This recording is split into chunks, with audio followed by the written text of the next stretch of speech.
Another important element of pre-planning is the scene level of detail. We've discussed the level of detail you need in your storyboard.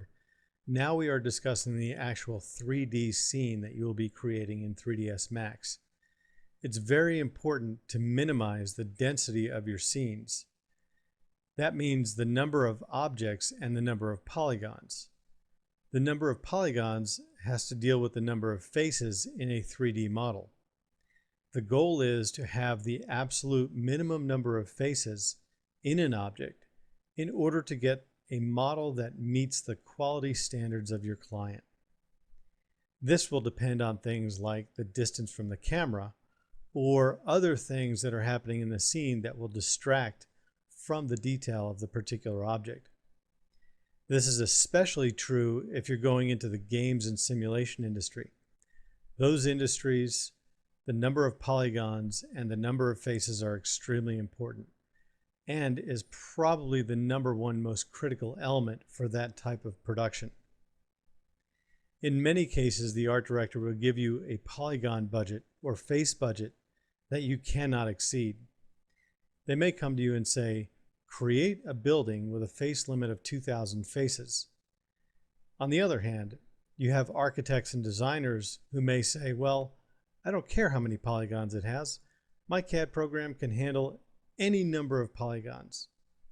Well, of course it can, and there's a reason for that. Many CAD programs don't use polygons, but that's not something we're interested in for this lesson. Our concern is with 3ds Max.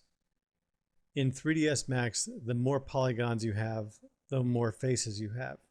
The more computer resources you're giving up unnecessarily, and the longer it will take for your scene to render. One aspect of scene level of detail that many people don't take into consideration is the number of objects in a scene. It would be possible to have a scene with 1 million faces and only 5 objects, which renders much faster than a scene with 1 million faces and 10,000 objects. Try to keep the number of objects in your scene to a minimum. Now we look at the storyboard that we're using for this production. We have the exterior scene. We're looking at the street from a far distance, and all we see is the outside of the buildings. So there should be no detail on the inside of those buildings because we don't see it. Even the buildings themselves don't need to be very high resolution, just simple boxes with minimal modeling to make them look like the buildings they need to be. But there's very little detail you can see from the distance, so we wouldn't require a very high resolution model. Panel number 2 shows the front of one of the buildings as a close-up with a little more detail of the building itself. But again, it's only a facade, a false front of the building. It's kind of like in real movie making.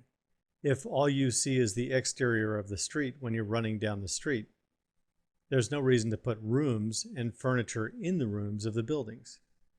You can just build some plywood mock-ups of the exterior, dress them up, and run your camera down the street, and you would never know the difference. In the case of this building, there's nothing inside it, and there's nothing around it that will be seen.